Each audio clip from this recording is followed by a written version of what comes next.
ประธานที่ปรึกษาโครงการแนวคิดตามเหตุผลปนเปอาจมีโยเยเชื่อไปอาจไม่แน่นอน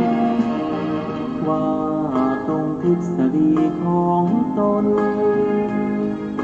เชื่อจนล้นนั้นผิดคำสอนเชื่อรูปลักษณ์นั้นควรสังวรแม้อาจารย์สอนใช่ว่าเชื่อหมดเลย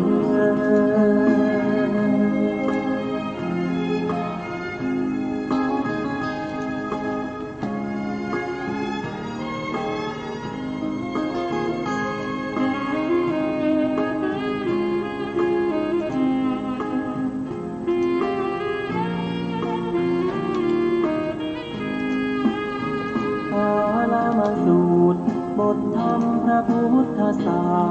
สตร์พระองค์วางว่าหมดจดไว้ให้ไขว้เขวแนวคิดตามเหตุผลปนเปอาจมีโยเยเชื่อไปอาจไม่แน่นอนว่าตรงทฤษฎีของตนเชื่อจนล้นนั้นผิดคำสอนเชื่อรูปลักษณ์นั้นควรสังวรแม้อาจารย์สอนใช่ว่าเชื่อหมดเลย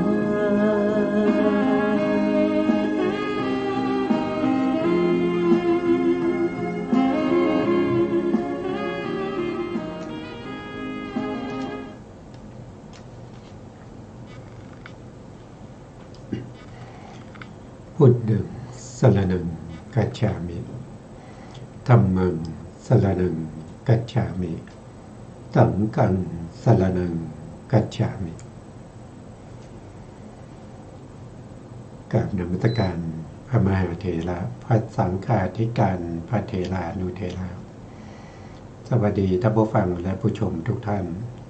กลับมาพบกับรายการศึกษาพระสัทธรรมเพื่อการพ้นทุกข์ครั้งนี้เป็นครั้งที่4ในเรื่องของกุตตทันตสูตรซึ่งเป็นพระสูตรที่5พระสูตรที่5ในทีฆนิกายทีฆนิกายมีทีฆนิกายศีลขันธวรรคนะครับในทีฆนิกายมีพระสูตรอยู่ทั้งหมด34สูตรตอนนี้เรากำลังศึกษาในสูตรที่5ชื่อว่ากุตตทันตสูตรตอนที่4ในพระสูตรนี้ก็กล่าวถึงในเรื่องของการบูชายันของพวกพราหมณ์ทั้งหลายที่มีการจับเอาสัตว์ต่างๆมาฆ่าเพื่อจะบูชายันซึ่งพระพุทธองค์ในตอนเช้าได้ตรวจสอบดูข่ายพยานก็พบว่าพราหมณ์กุตตทันตะเนี่ยเป็นผู้ที่มาปรากฏอยู่ในข่ายพยานเพราะฉะนั้นบุคคลคนนี้สมควรที่พระพุทธองค์จะไปโปรดเพราะว่าเขาจะได้เป็นโสดาบันพระพุทธองค์ก็เสด็จไปโปรดเขาเมื่อเขาทราบเขาก็มาเฝ้าพระพุทธองค์ก่อนที่จะมาเฝ้าเนี่ยเขาเตรียมการที่จะบูชายันนะครับมีการจับเอาแพะแกะนะครับและสัตว์อื่นๆมาผูกไว้เพื่อจะฆ่าแล้วก็มีพวกพราหมณ์ที่เป็นลูกศิษย์ลูกหาหรือว่าพราหมณ์ที่เป็นเพื่อนหรือว่าเป็นพราหมณ์ที่อยู่ต่างเมืองก็มาประชุมกันเพื่อที่จะ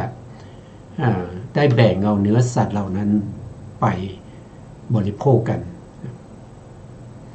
ทีนี้เมื่อพระพุทธองค์มาเนี่ยเขายังไม่ได้บูชายันเขาก็ไม่รู้ว่าการบูชายันนั้นมันเป็นยังไงนะครับก็ไปเฝ้าพระพุทธองค์แล้วก็สอบถามถึงเรื่องของการบูชายันนะครับเรื่องของยานเขาเรียกว่าเป็นยานบูชายัน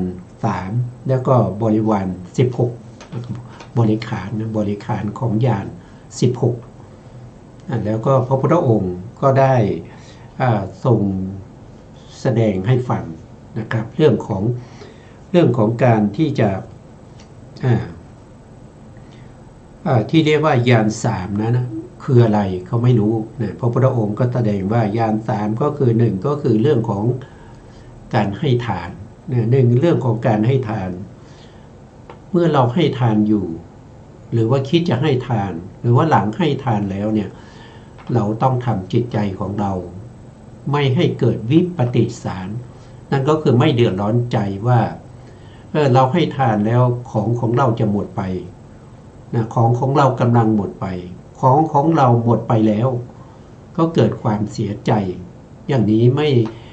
ม่ได้นะการบูชายันจะต้องทำใจให้มั่นคงแล้วก็ไม่ให้เดือดร้อนใจคือไม่ให้มีวิปฏิสารเกิดขึ้นนะต้องทำจิตใจให้มั่นคงอันนี้คือข้อที่1ส่วนข้อที่2ท่านก็พูดถึงในเรื่องของเว้นจากการฆ่าสัตว์ลักทรัพย์ประพฤติผิดในกามนะครับทางกาย3แล้วก็ทางวาจาทางวาจาอีก4ก็คือเว้นจากวจีทุจริต4นะครับแล้วก็ยังมีข้อที่3นั้นก็คือทางใจก็คืออย่าเพ่งเล็งอยากได้ของคนอื่นที่เรียกว่าเป็นอภิชาเพ่งเล็งอยากได้ของคนอื่นอยากให้เกิดขึ้นนะครับแล้วก็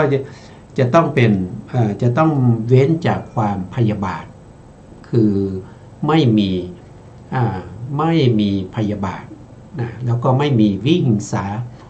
อันนี้คือข้อที่3ที่เรียกว่าเป็นยันสัมปทา3ข้อส่วนบริขารนั้นมีอยู่16นะครับอันนี้เราก็ได้ศึกษามาเมื่อครั้งที่แล้วนะครับส่วนยังไงเราก็จะสรุปทีหลังนะครับวันนี้อาจารย์กันดาท่านก็จะมาสาธยายต่อจากครั้งที่แล้วนะครับหลังจากที่เราสาธยายในเรื่องของบริขาร16แล้วนะครับว่าจะเป็นยังไงต่อไปนะเดี๋ยวอาจารย์ท่านจะได้สาธยายให้พวกเราฟังกันนะครับเชิญครับอาจารย์ครับค่ะ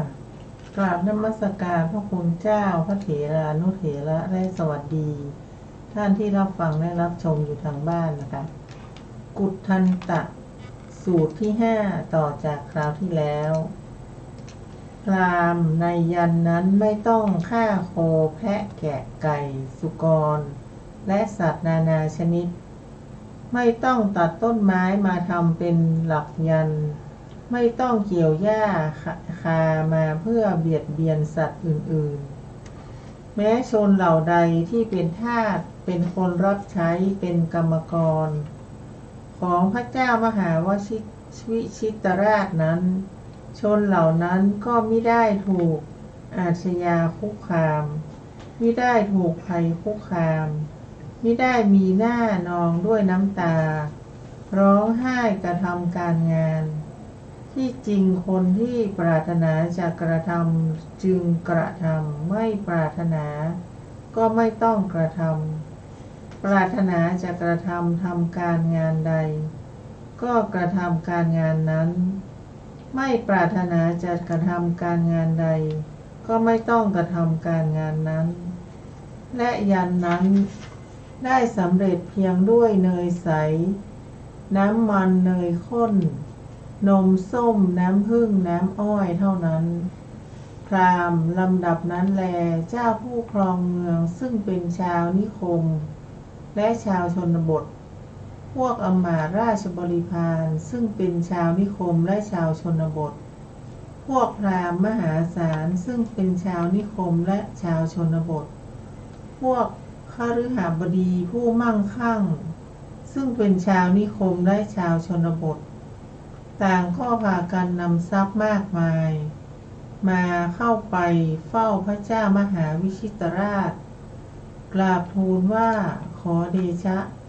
พวกข้าพระพุทธเจ้าได้นำทรัพย์มากมายนี้มาถวายเฉพาะพระองค์ขอพระองค์จงทรงรับเถิดพระเจ้ามหาวิชิตราชตรัสว่าอย่าเลยพ่อ แม้ทรัพย์เป็นอันมากนี้ของข้าพเจ้าก็ได้รวบรวมมาแล้วจากภาษีอากรที่เป็นธรรมทรัพย์ที่พวกท่านนำมานั้นจงเป็นของพวกท่านเถิดและพวกท่านจงนำทรัพย์จากที่นี้ไปเพิ่มอีกเจ้าผู้ครองเมืองเป็นต้นเหล่านั้นถูกพระราชาปฏิเสธต่างพากันหลีกไปหน้าที่คนส่วนข้างหนึ่ง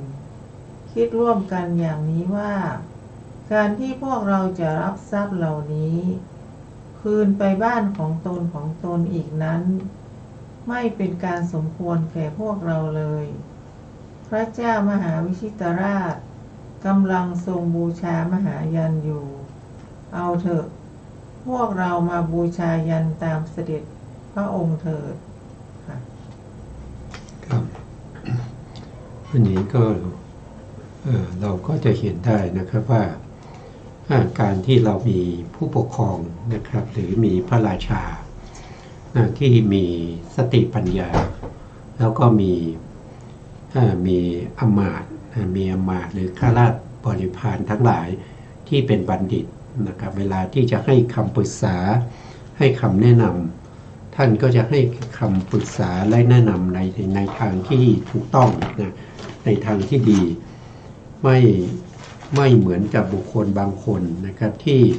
เป็นมิจฉาทิฏฐินะครับคอยที่จะเอาเปรียบผู้อื่นเมื่อกษัตริย์ท่านต้องการบูชายันก็แนะนำให้ทำการบูชายันในสิ่งที่ถูกต้องไม่ใช่บูชายันด้วยการฆ่าสัตว์ทั้งหลายนั้นเป็นพวกที่เป็นมิจฉาทิฏฐิเมื่อประชาชนนะครับได้ทราบข่าวแล้วก็ได้เห็นการปฏิบัติของพระเจ้ามหาวิชิตราชนะครับในการที่ให้ทานในการที่รักษาศีลนะครับในการที่ปรับความรู้ความเข้าใจให้เป็นสัมมาทิฏฐิไม่เว้นจากการเพ่งเล็งเอาของผู้อื่นเว้นจากการพยาบาทเว้นจากการคิดที่จะเบียดเบียนทั้งหลายประชาชนทั้งหลายท่านก็เกิดความยินดีแล้วก็ปราบปลื้มนะครับถึงคุณสมบัติของพระเจ้าวิชิตราชก็เลยคิดกันว่าพวกเรานะครับพระราชาของพวกเราเนี่ยเป็นมหาราชเป็นบุคคลที่มีเมตตากรุณาต่อสรรพสัตว์ทั้งหลายเป็นบุคคลที่น่ายกย่องน่าเคารพเราจะตอบแทนคุณของท่านได้อย่างไรก็เลยคิดกันก็เลยรวบรวมเอาทรัพย์สินที่มีอยู่นะครับใครจะร่วมบริจาคเท่าไหร่ยังไงนะครับเราจะเอาทรัพย์สินเหล่านี้ไปบริจาคแก่พระเจ้าวิชิตราชพระเจ้าวิชิตราชก็จะได้นำไปในการบูชายันบูชายันตามที่พระองค์กำลังทำอยู่นะครับเมื่อนำเอาทรัพย์สินเหล่านั้นนะครับไปถวายแด่พระราชาก็ตอบว่าทรัพย์สินเหล่านั้นน่ะมันเป็นของพวกท่านนะครับอย่าเอามาถวายแก่เราเลยนะครับและที่เราทำอยู่ทุกวันนี้นะครับเราก็ได้เก็บภาษีจากพวกท่านมาแล้วนะจากพวกท่านมาแล้วนะครับแล้วก็ทรัพย์สินเงินทองทั้งหลายเนี่ยของเรายังมีมากอยู่นะครับไม่ต้องมาถวายทรัพย์สินของท่านก็จงเป็นของท่านเถอะนะจงเอากลับไปนะพวกเมื่อพระราชาได้กล่าวอย่างนั้นนะครับพวกประชาชนทั้งหลายท่านก็คิดกันว่าทรัพย์สินที่เราบริจาคกันมาแล้วเนี่ยจะเอากลับไปก็ไม่สมควรนะครับเพราะฉะนั้นก็เลยคิดกันว่าเราก็นำมาบูชายันเหมือนกันกับพระเจ้าวิชิตราชดีกว่านะครับแล้วก็ตกลงกันอย่างนั้นนะส่วนจะเป็นยังไงต่อไปนะครับเราก็จะฟังอาจารย์ท่านสาธยายต่อนะครับอาจารย์ครับเชิญครับพราหมณ์ลำดับนั้นเจ้าผู้ครองเมืองซึ่งเป็นชาวนิคมและชาวชนบทได้เริ่มบำเพ็ญทานทางด้านบูรพาแห่งหลุมยัน พวกอมาตย์ราชบริพารซึ่งเป็นชาวนิคมและชาวชนบทได้เริ่มบำเพ็ญทานทางด้านทักษิณแห่งหลุมยันพวกพราหมณ์มหาศาลซึ่งเป็นชาวนิคมและชาวชนบทได้เริ่มบำเพ็ญทานทางด้านปัดฉิมแห่งหลุมยันพวกคฤหบดีผู้มั่งคั่งซึ่งเป็นชาวนิคมและชาวชนบทได้เริ่มบำเพ็ญทานทางด้านอุดรแห่งหลุมยันพราหมณ์แม้ในยันของเจ้าผู้ครองเมืองเป็นต้นแม้เหล่านั้นไม่ต้องฆ่าโคแพะแกะไก่สุกรและสัตว์นานาชนิดไม่ต้องตัดต้นไม้มาทำเป็นหลักยันไม่ต้องเกี่ยวหญ้าคามาเพื่อเบียดเบียนสัตว์อื่นคนเหล่าใดที่เป็นทาสเป็นไข้เป็นคนใช้เป็นกรรมกรของเจ้าผู้ครองเมืองเป็นต้นเหล่านั้นแม้คนเหล่านั้นก็มิได้ถูกอาชญาคุกคามมิได้ถูกภัยคุกคามมิได้มีน้ำตานองหน้าร้องไห้ทำการงานที่จริงคนที่ปรารถนาจะกระทำจึงกระทำที่ไม่ปรารถนาก็ไม่ต้องกระทำปรารถนาจะกระทำการงานใดก็กระทำการงานนั้นไม่ปรารถนาจะกระทำการงานใดก็ไม่ต้องกระทำการงานนั้นยันนั้นได้สำเร็จด้วยเพียงเนยใสน้ำมันเนยข้นนมส้มน้ำผึ้งน้ำอ้อยเท่านั้นชนผู้เห็นชอบตามพระราชดำริ4จำพวก 1. พระเจ้ามหาวิชิตราชทรงประกอบด้วยองค์8ประการพราหมณ์ปุโรหิตประกอบด้วยองค์4ประการดังกล่าวมานี้รวมเป็น3อย่างพราหมณ์ทั้ง3ประการรวมเรียกยันสัมปทา3มีบริขาร16ครับอันนี้เราฟังแล้วก็ได้ความรู้ความเข้าใจนะครับเมื่อก่อ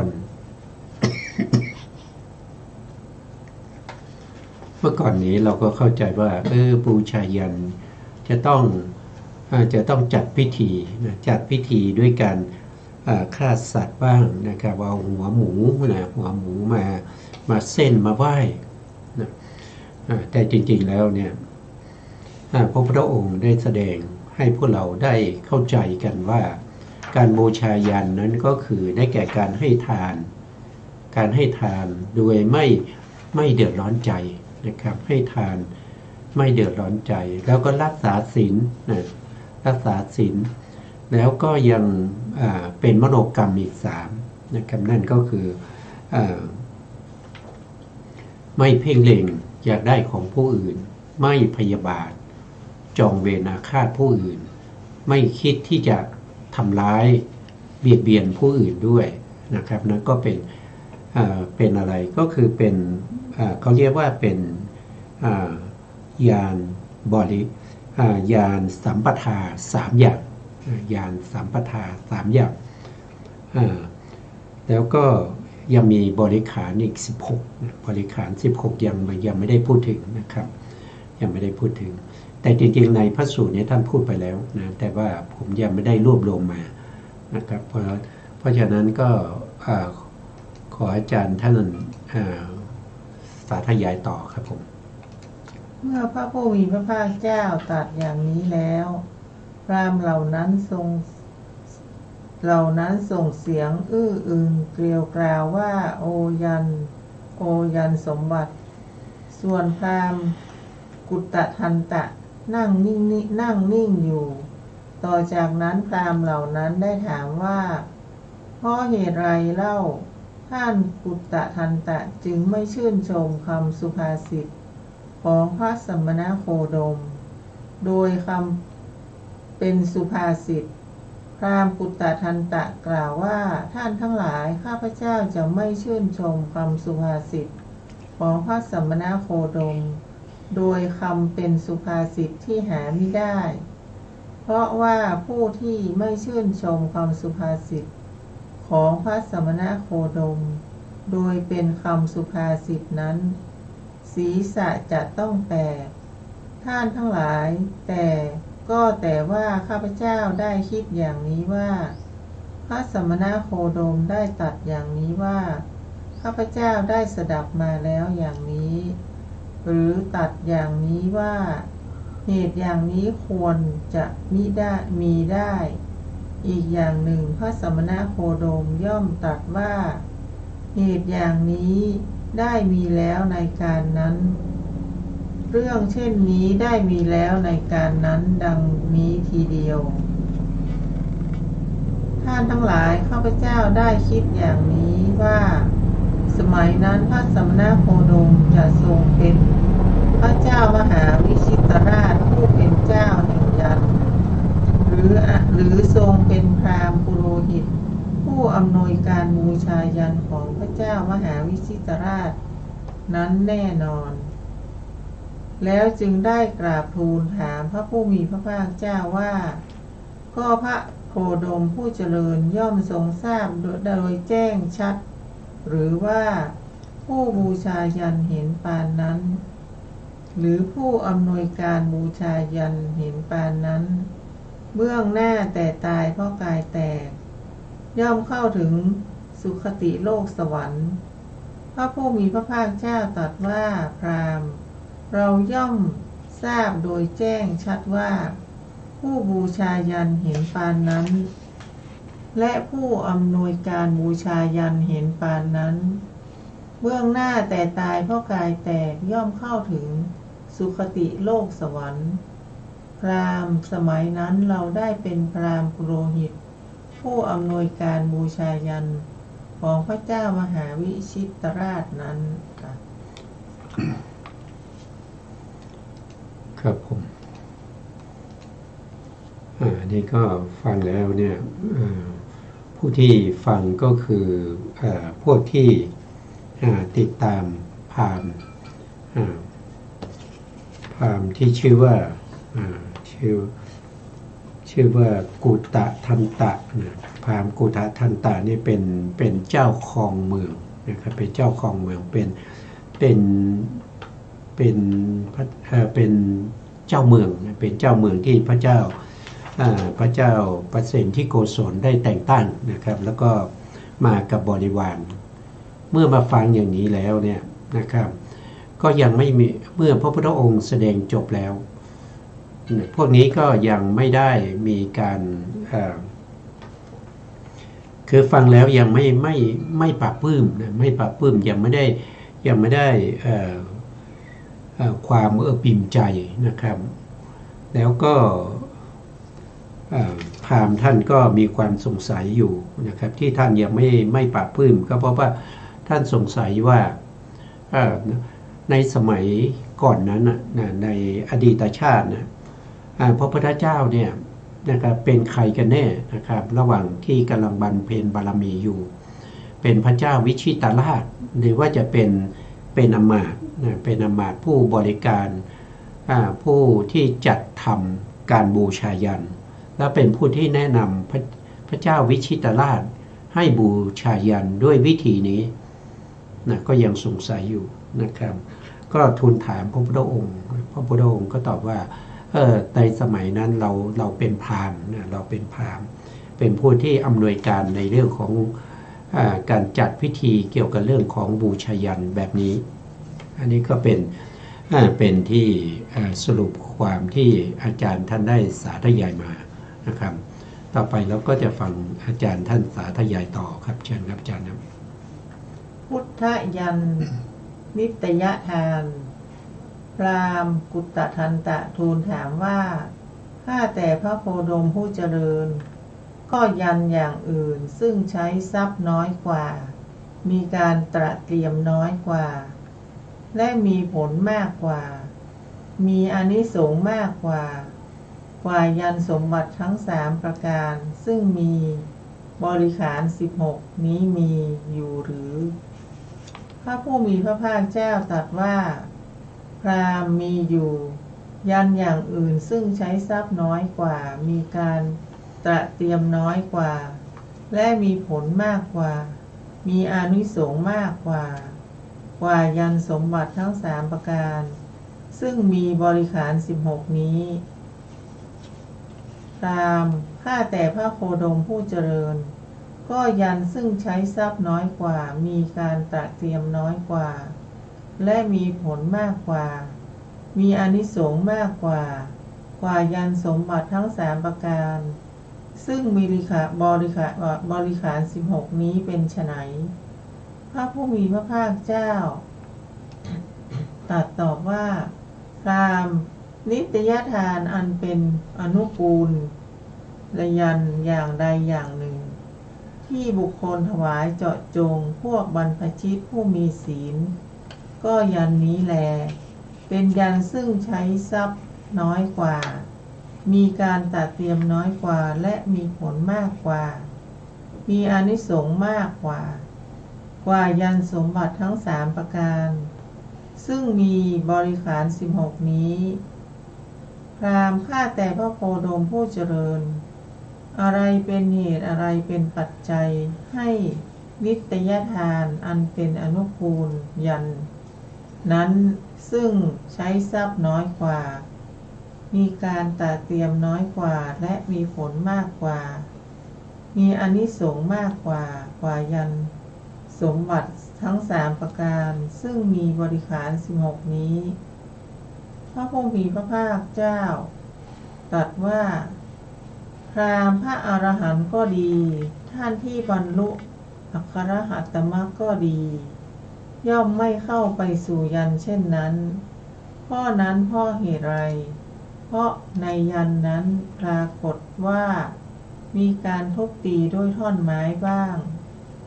จับไสคอกันบ้างฉะนั้นพระอรหันต์ก็ดีท่านที่บรรลุอรหัตตมรรคก็ดีย่อมไม่เข้าไปสู่ยันเช่นนั้นพราหมณ์ส่วนนิตยทานอันเป็นอนุกูลยันอย่างใดอย่างหนึ่งที่บุคคลถวายเจาะจงพวกบรรพชิตผู้มีศีลพระอรหันต์ก็ดีท่านที่บรรลุอรหัตตมรรคก็ดีย่อมเข้าไปสู่ยันเช่นนั้นโดยแท้ข้อนั้นเพราะเหตุไรเพราะในยันนั้นไม่ปรากฏว่ามีการทุบตีด้วยท่อนไม้การจับไสคอกันเลยฉะนั้นพระอรหันต์ก็ดีท่านที่บรรลุอรหัตตมรรคก็ดีย่อมเข้าไปสู่ยันเช่นนั้นพราหมณ์นี้แลเป็นเหตุเป็นปัจจัยให้นิตยทานอันเป็นอนุกูลยันนั้นซึ่งใช้ทรัพย์น้อยกว่ามีการตระเตรียมน้อยกว่าและมีผลมากกว่ามีอานิสงส์มากกว่ายันสมบัติทั้ง3ประการซึ่งมีบริขาร16นี้ครับผม เมื่อพราหมณ์ทั้งหลายได้ฟังเรื่องของการบูชายันด้วยยานสัมปทา3แล้วก็บริขาร16แล้วก็ยังสงสัยว่าการที่จะบูชายันที่ใช้ทรัพย์น้อยกว่าแล้วก็ได้อานิสงส์มากกว่านะมีอยู่หรือพระพุทธองค์ก็ตรัสว่ามีอยู่คืออะไรพระพุทธองค์ก็ตรัสว่าการที่เราให้ทานแก่ผู้ที่เขามีศีลมีศีลก็เป็นพระภิกษุที่มีศีลถ้าเรามาพูดถึงเรื่องของคนที่มีศีลบริสุทธิ์เนี่ยก็ได้แก่โสดาบันเป็นพระอริยบุคคลเบื้องต้นเลยส่วนบุคคลอื่นถ้ายังเป็นปุถุชนอยู่ยังไม่เข้าถึงกระแสแห่งอริยบุคคลเบื้องต้นคือโสดาบันนั้นเป็นผู้ที่วันนี้อาจจะมีศีลพรุ่งนี้ศีลอาจจะขาดก็ได้หรือว่าเดือนนี้มีศีลเดือนหน้าจะศีลขาดก็ได้ก็เพราะอะไรก็เพราะว่าการรักษาศีลนี่เป็นเรื่องที่ยากเหมือนกันนะครับเพราะ ตามที่เราเห็นว่าคนที่มีศีลปัจจุบันเนี่ยก็คือบุคคลที่เขายังไม่มีปัจจัยนะยังไม่มีปัจจัยที่ทำให้เขาต้องทุศีลนะอย่างเช่นยกตัวอย่างเช่นนะครับข้าราชการทำงานดีนะครับทำงานดีเมื่อชาวบ้านมาติดต่อมีพ่อค้ามีข้าบดีมาติดต่อนะเมื่อเห็นว่าข้าราชการคนนี้บริการดีนะเอาใจใส่นะครับให้ธุรกิจของเขาเนี่ยเป็นไปด้วยดีนะแต่ว่าเขาก็เลยมีศีลน้ำใจนะมีศีลน้ำใจที่จะให้เงินนะให้ปัจจัยข้าราชการท่านก็ไม่รับนะท่านก็ไม่รับเพราะว่าอะไรปัจจัยที่เกิดนะมันยังน้อยมันยังไม่พอนะครับต่อไปนานเข้าปัจจัยมากขึ้นนะปัจจัยมากขึ้นจากพันก็เป็นหมื่นจากหมื่นก็เป็นแสนเป็นล้านอย่างเงี้ยสุดท้ายผู้ดีก็ต้องรับเงินนะครับก็ต้องรับเงินนะครับเพราะว่าขึ้นอยู่กับเหตุปัจจัยด้วยอันนี้ก็เป็นเพียงยกตัวอย่างเป็นเพียงยกตัวอย่างแต่ถ้าเป็นพระอริยบุคคลอย่างเช่นพระโสดาบันเนี่ยท่านเป็นผู้ที่บริสุทธิ์ในเรื่องของศีลอันนี้เป็นบุคคลที่เบื้องต้นเลยนะเป็นบุคคลที่เป็นพระอริยเบื้องต้นนะท่านจะมีศีลที่บริสุทธิ์นะมีเงินของมีเงินยกตัวอย่างมีเงินของหรือว่าทรัพย์สินของฆราวาสหรือประชาชนเนี่ยมาตกอยู่ในวิหารนะครับมาตกอยู่ในวิหารจะมากมายเพียงใดพระโสดาบันก็ไม่คิดว่าทรัพย์สินเหล่านั้นเป็นของตนนะไม่มีการคิดเป็นอย่างนั้นนะครับถึงแม้จะเก็บไว้ก็เก็บไว้เพื่อจะรอเจ้าของเขามารับคืนอันนี้เป็นศีลบริสุทธิ์อย่างเช่นยกตัวอย่างเช่นศีลบริสุทธิ์ข้อหนึ่งก็คือพระโสดาบันเนี่ยท่านจะไม่ฆ่าสัตว์นะถึงแม้ว่ามีงูมาลัดนะเขาพระโสดาบันเนี่ยพอที่จะใช้อาวุธมีดหรือว่ามีปืนมีอะไรอาวุธต่างๆอยู่ใกล้ๆนะมีงูตัวใหญ่มาลัดเนี่ยท่านก็ยอมตายนะท่านยอมตายท่านจะไม่ฆ่างูนะครับหรือว่าอย่างเช่นดื่มสุราเนี่ยนะครับดื่มสุราเนี่ยนะมีโจรมาบังคับนะมีโจรมาบังคับเอาปืนเนี่ยมาบังคับนะให้ดื่มสุราแก้วนี้นะถ้าไม่ดื่มก็จะฆ่านะถ้าดื่มก็จะปล่อยตัวไปนะพระโสดาบันยอมตายนะยอมตายจะไม่ดื่มสุรานะครับหรือว่าบังคับให้ฆ่ายุงพูดง่ายๆในที่อยู่ในที่ในเคหสถานที่ท่านพักอยู่มียุงอย่างเงี้ยยุงมากัดนะท่านก็จะไล่ไปถ้าจะไม่ฆ่ายุงนะท่านยอมให้ยุงกัดดีกว่าท่านจะฆ่ายุงด้วยเจตนาเพราะฉะนั้นผู้ที่มีศีลอย่างนี้นะเป็นผู้ที่มีคุณธรรมเพราะฉะนั้นการให้ทานแก่ผู้มีศีลย่อมมีอานิสงส์มากถึงอย่างเช่นในเรื่องของอังกูละนะอังกูละเทพบุตรเนี่ยท่านให้ทานมากมายนะให้ทานมากเหลือเกินนะไม่มีใครที่มาหาแล้วก็ไม่เคยได้ไม่เคยเสียใจจะขออะไรได้หมดนะท่านให้ทานมากมายอย่างนั้นกับเพื่อนของท่านนะชื่อว่าอินทราชนะเป็นบุคคลที่ยากจนนะครับแต่ท่านก็ได้ถวายข้าวทัพพีหนึ่งนะให้แก่พระอนุรุทธะเนี่ยหลังจากสองคนได้ตายแล้วเนี่ยก็ไปเกิดเป็นเทวดาไปเกิดเป็นเทวดาพอไปเกิดเป็นเทวดาเนี่ยสองคนนี้ก็มานั่งฟังพระอภิธรรมพระพุทธเจ้าในพรรษาที่7นะมาฟังพระอภิธรรมก็มานั่งใกล้ๆกับพระพุทธเจ้านะครับแล้วในขณะนั้นก็มีเทวดาชั้นผู้ใหญ่มานะครับ อังกุลเทพบุตรเนี่ยก็ต้องถอยไปเรื่อยๆนะถอยไปห่างจากพระพุทธเจ้าอยู่ถึง12 โยชน์นะครับแต่อินทราชเทพบุตรก็ยังนั่งอยู่ที่เดิมใกล้ๆกับพระพุทธเจ้านะพระพุทธองค์ก็ถามว่าอังกุลทำไมไปนั่งไกลจังท่านก็บอกว่าทานที่ท่านทำนะผู้ที่มารับทานเนี่ยไม่มีอาริยบุคคลมีแต่ปุถุชนนะครับเพราะฉะนั้นอานิสงส์ของการให้ทานนั้นจึงไม่มากส่วนอินทราชเทพบุตรเนี่ยท่านเป็นคนที่ยากจนในความเป็นมนุษย์นะครับแล้วก็ได้ถวายข้าวทัพพีเดียวเท่านั้นแด่พระนุรุนะท่านก็มีรัศมีแล้วก็มีความเบิกบานนั่งติดกับพระพุทธเจ้านะครับไม่ต้องถอยไปไหนเทวดาชั้นผู้ใหญ่มาก็นั่งต่อกันไปนะครับท่านไม่ต้องเว้นที่ให้เทวดาชั้นผู้ใหญ่อันนี้ก็เป็นอานิสงส์ของการให้ทานแก่บุคคลที่เป็นพระอริยะนะเป็นพระอริยเจ้าให้ทานได้นิดเดียวเข้าทัพพีหนึ่งนะครับแล้วก็ได้ไปเกิดเป็นเทวดาแล้วก็มีรัศมีซ่านออกจากกายมากกว่าคนที่ให้ทานตลอดชีวิตอย่างเช่นอังกุละให้ทานตลอดชีวิตแล้วก็ไม่เคยปฏิเสธใครจะต้องการอะไรให้ทั้งหมดแต่ก็ยังมีรัศมีน้อยกว่าอินทราชเทพบุตรแล้วก็เวลาเทวดาชั้นผู้ใหญ่มาท่านก็จะต้องถอยไปเรื่อยๆนะครับต้องเว้นที่ให้เทวดาชั้นผู้ใหญ่อันนี้เราก็จะเห็นได้ว่า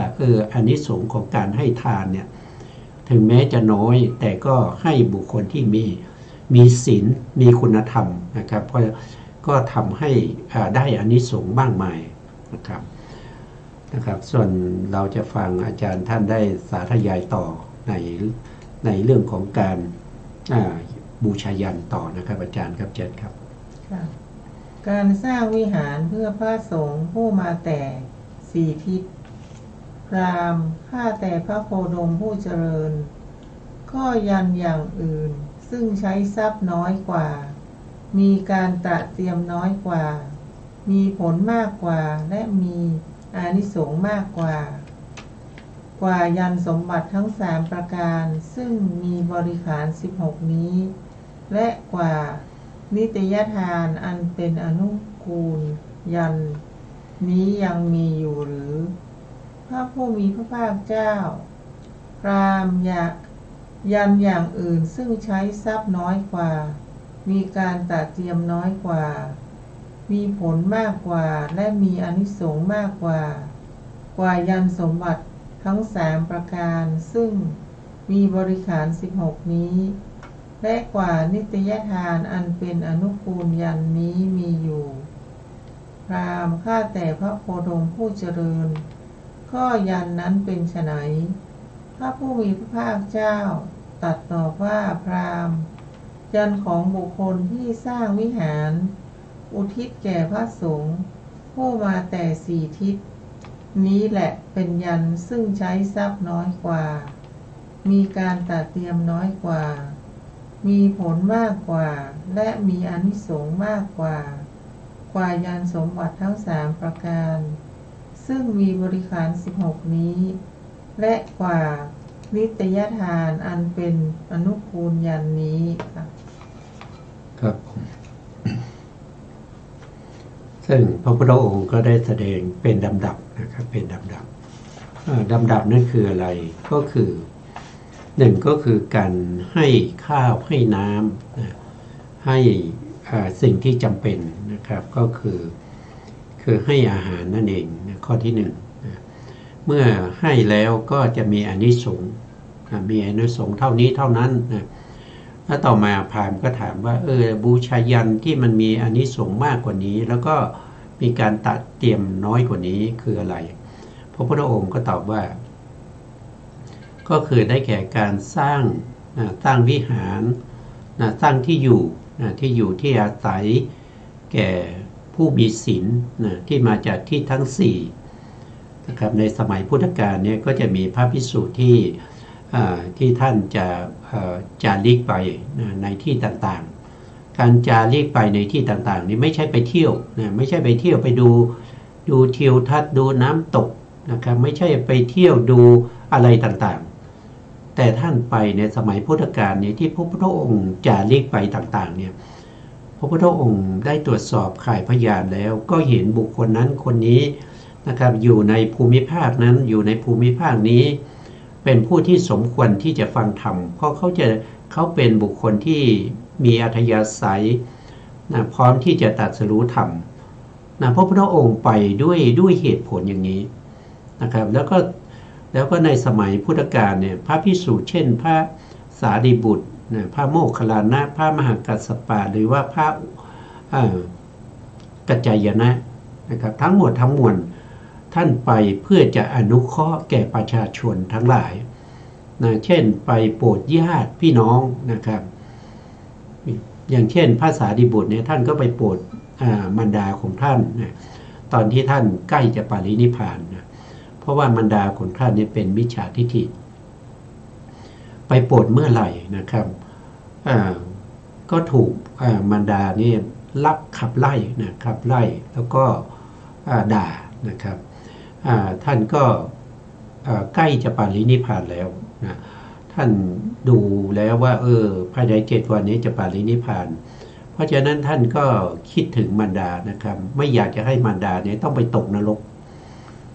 ก็เลยบอกกับลูกศิษย์ลูกหาว่า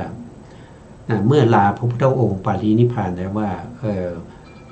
ข้าพระองค์จะไปปรินิพพานที่บ้านเกิดในห้องที่คลอดนะในห้องในบ้านที่ตัวเองคลอดนั่นแหละพระพุทธองค์ก็ว่าก็ตามแต่สมควรนะครับเพราะว่ามันถึงเวลาที่ต้องตายไม่มีใครมาห้ามได้นะแม้แต่พระพุทธองค์เองก็ยังไม่สามารถจะห้ามความตายของพระพุทธองค์ได้นะครับก็อนุญาตท่านก็เดินทางไปเมื่อเดินทางไปที่บ้านนะแม่ก็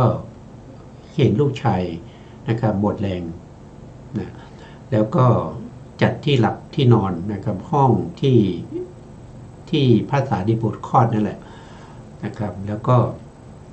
แม่ก็แอบดูนะแอบดูเดินมาเนี่ยก็จะมีเท้ามหาราชทั้ง4นะครับก็มาแล้วก็มากราบมาไหว้นะครับมาดูแลอุปถัมภ์นะแล้วก็ตอนดึกมาเนี่ยก็มีมีท้าวสกะนะท้าวสกะซึ่งเป็นเจ้าแห่งเทวดาชั้นที่2ตาวติงสาเนี่ยก็มานะครับมาแล้วมากราบมาไหว้แล้วก็มาเทกระโถนมาทำนู่นทำนี่นะมาอุปถัมภ์พระสารีบุตรซึ่งกำลังป่วยหนักนะจะตายในคืนนี้นะแล้วดึกๆไปอีกนะครับก็มีพรหมนะมีพรหมมานะมหาพรหมก็มาแล้วก็มากราบมาไหว้พระสารีบุตรนะแม่ซึ่งแอบดูอยู่นะครับโอ้ใครมานะครับเห็นแสงสว่างโอ้อันนี้มีแสงสว่างออกมาจากกายนะครับโอ้รูปนี้แสงสว่างมากกว่าโอ้รูปนี้ยิ่งมากกว่า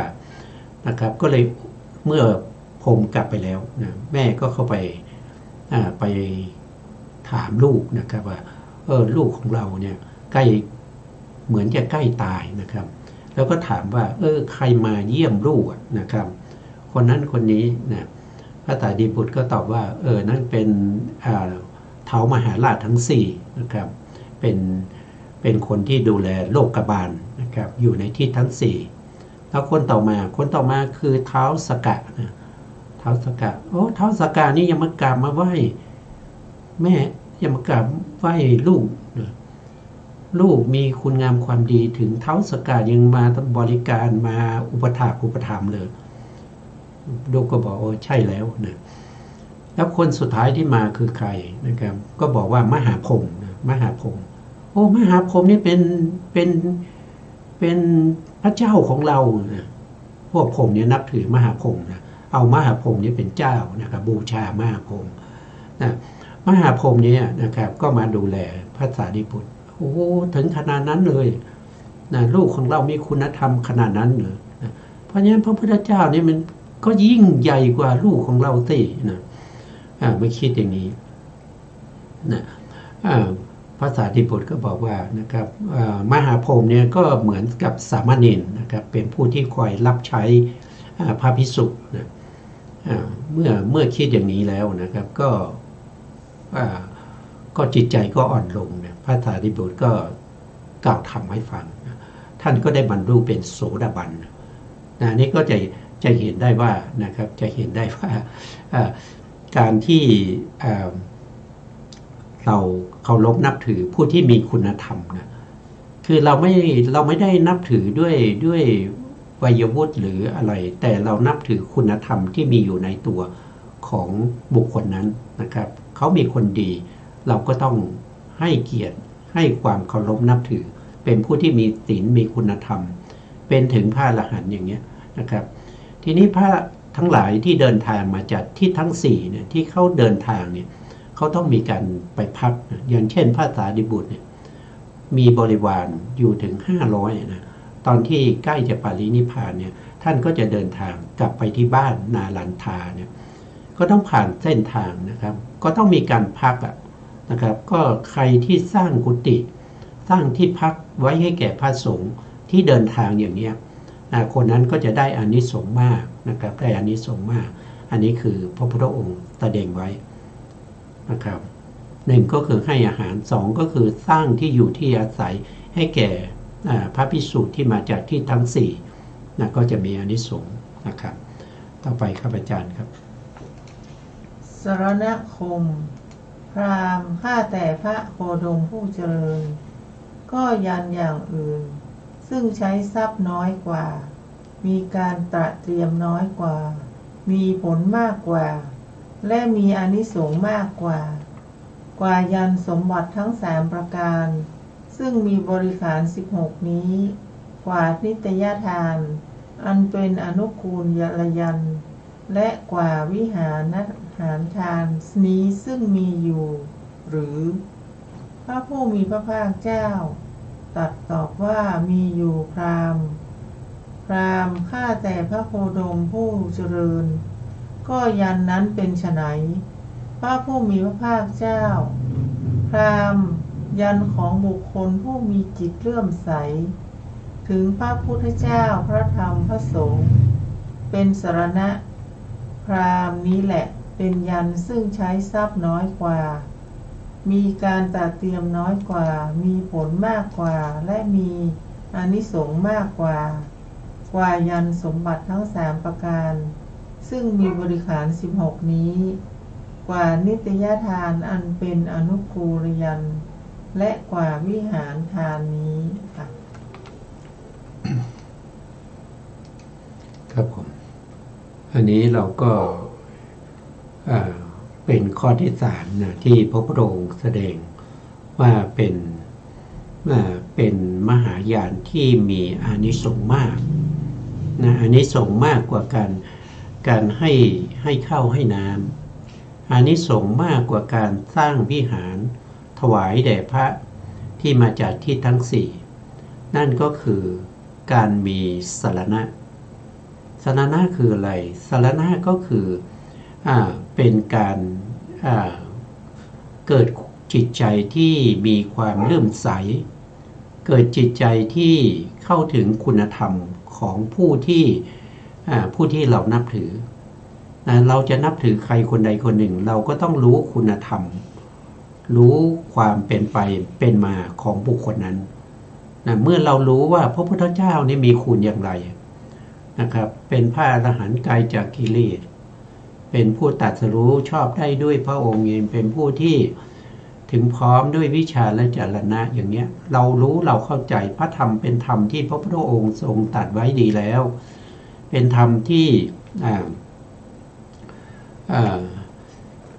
ทำให้ผู้ที่ศึกษาแล้วก็ฟังธรรมนั้นได้เข้าถึงความเป็นพระอริยะนะครับแล้วก็พระสงฆ์เป็นผู้ที่ทำลายเสียซึ่งอนุสัยกิเลสทั้งหลายเมื่อเรารู้อย่างนี้เราก็เกิดความเลื่อมใสเกิดความศรัทธาในพระสงฆ์เหล่านั้นเราก็เรียกว่าเป็นผู้ที่มีสรณะมีที่พึ่งมีที่พึ่งมีที่นับถือมีที่บูชากราบไหว้ นะครับมีที่มอบกายถวายชีวิตนะยึดเอาท่านเป็นที่ไปในเบื้องหน้านะครับแล้วก็ท่านเป็นผู้ที่กำจัดภัยให้เราได้จริงๆนั่นก็คือเป็นสรณะเมื่อเรามีสรณะที่มั่นคงนะครับนั่นก็คือเราก็จะได้อานิสงส์นะครับได้อานิสงส์จากการพ้นจากภัยทั้งหลายเช่นจุลภัยนะครับจุลภัยวาตภัยอุทกภัยราชภัยหรือว่ามนุษย์ทั้งหลายก็มีเรื่องเล่าอยู่หลายเรื่องนะครับแต่วันนี้เราคงดูเวลาก็เอาไว้เล่า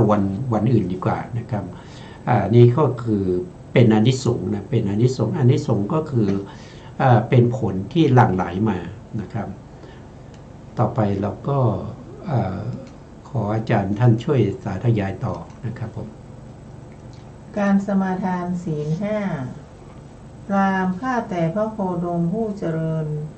ก็ยันอย่างอื่นซึ่งใช้ทรัพย์น้อยกว่ามีการตระเตรียมน้อยกว่ามีผลมากกว่าได้มีอานิสงส์มากกว่ายันสมบัติทั้ง3ประการซึ่งมีบริขาร16นี้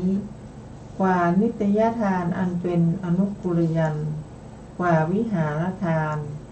และกว่าสรณคมเหล่านี้ยังมีอยู่หรือพระผู้มีพระภาคเจ้าตรัสตอบว่ามีอยู่พราหมณ์ข้าพระแต่พระโคดมผู้เจริญก็ยันนั้นเป็นไฉนพระผู้มีพระภาคเจ้าพราหมณ์การที่บุคคลเป็นผู้มีจิตเลื่อมใสสมทานสิกขาบททั้งหลายคืองดเว้นจากปาณาติบาตงดเว้นจากอทินนาทานงดเว้นจากกาเมสุมิจฉาจารงดเว้นจากมุสาวาท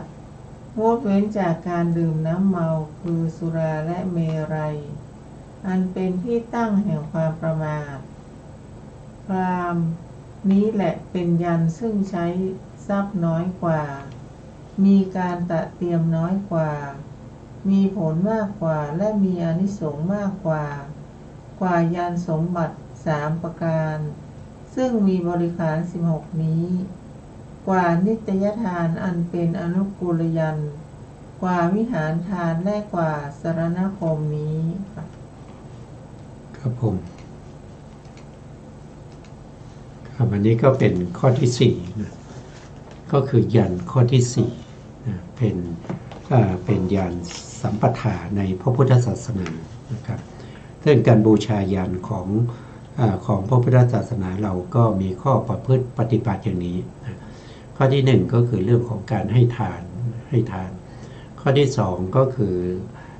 มีการทำบุญสร้างวิหารให้แก่พระที่มาจากที่ทั้ง4ได้พักนะในระหว่างเดินทางข้อที่3ก็คือเป็นผู้ที่ได้ฟังธรรมแล้วเกิดความศรัทธาก็เลยตั้งตนยึดเอาพระพุทธพระธรรมพระสงฆ์นั้นเป็นสรณะถ้าให้ดีไปอีกนะครับก็คือเมื่อยึดพระพุทธพระธรรมพระสงฆ์เป็นสรณะเป็นที่พึ่งเป็นที่พึ่งที่บูชาเป็นที่กราบไหว้นะครับเป็นที่กำจัดภัยทั้งหลายหลบลี้ภัยทั้งหลายเป็นผู้ที่ได้เย็นใจเมื่อลึกถึงพระพุทธพระธรรมพระสงฆ์มีสติสมาธิปัญญาข้อที่สำคัญนั่นก็คือจะต้องเป็นผู้ที่มีศีลเป็นผู้ที่มีศีลก็มีการเมื่อเขามีรู้คุณงามความดีแล้วก็นับถือพระพุทธเจ้าแล้วเขาก็จะประพฤติ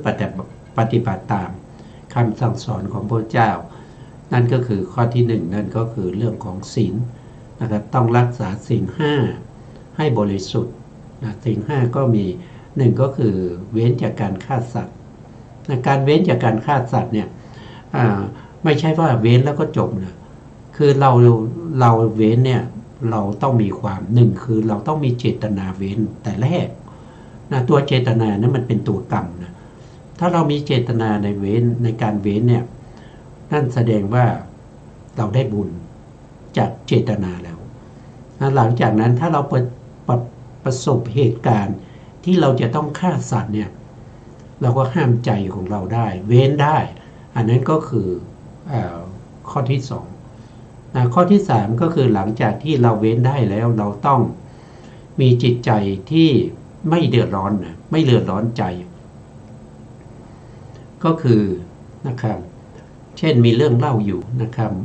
แม่ป่วยนะครับทีนี้น้องชายไปดูนะไปดูหมอไปคุยกับหมอแล้วหมอก็บอกว่าแม่จะหายได้ต้องไปจับเอากระต่ายเป็นๆมาฆ่าแล้วก็ปรุงยานะก็บอกให้พี่ชายนะพี่ชายก็ว่าพี่ชายก็ตั้งใจไปหากระต่ายพอไปเจอกระต่ายแล้วก็จับกระต่ายได้นะโอ้ก็คิดในใจว่าโอ้มันไม่สมควรนะครับแม่ก็รักชีวิตนะกระต่ายมันก็รักชีวิตของมันนะครับเราไม่อาจที่จะฆ่ากระต่ายนี้นะครับเพราะฉะนั้นก็เลยว่าถ้าบุญกุศลที่เราปล่อยกระต่ายนี้ไปนะครับมีอยู่ก็ขอให้แม่หายเถอะนะเขาก็ปล่อยกระต่ายไปนะครับแม่เขาก็หายป่วยนะครับอันนี้ก็เป็นอานิสงส์นะครับดูเวลาแล้วก็เวลาหมดนะก็พูดต่อก็กินเวลาทางสถานีนะครับเพราะฉะนั้นเราก็จะยุตินะครับยุติไว้แค่นี้นะครับว่าส่วนรายละเอียดต่างๆเราก็จะศึกษาอยู่นะครับแต่ก็ต้องรอในครั้งต่อไปนะครับเพราะว่าการศึกษาพระธรรมของพระพุทธเจ้าเนี่ยเราไม่ได้ศึกษาเพียงวันนี้วันนั้นนะเราต้องศึกษาไปตลอดชีวิตนะเพราะว่ามันเป็นอานิสงส์ที่ยิ่งใหญ่นะครับสุดท้ายนี้นะครับก็ขอกราบขอบพระคุณพระครูสมุทรวิสุวัฒน์ พลกิจโจผู้อำนวยการสถานีวิทยุเพื่อการศึกษาพระพุทธศาสนาและวัฒนธรรม FM 104.5 เมกะเฮิรตซ์วัดฝายหินจังหวัดเชียงใหม่และขอกราบขอบพระคุณพระครูปริยัติยานุศาสตร์ขอบคุณท่านผู้การธนัทเตชะแล้วก็ขอบคุณท่านผู้ฟังและผู้ชมทุกท่านนะที่ให้เกียรติติดตามในรายการตามรอยพระสัทธรรมของพระตถาคตพบกันใหม่ในครั้งต่อไปครับวันนี้ลาไปก่อนครับสวัสดีครับสวัสดีค่ะรักนั้นควรสังวรแม้อาจารย์สอนใช่ว่าเชื่อหมดเลย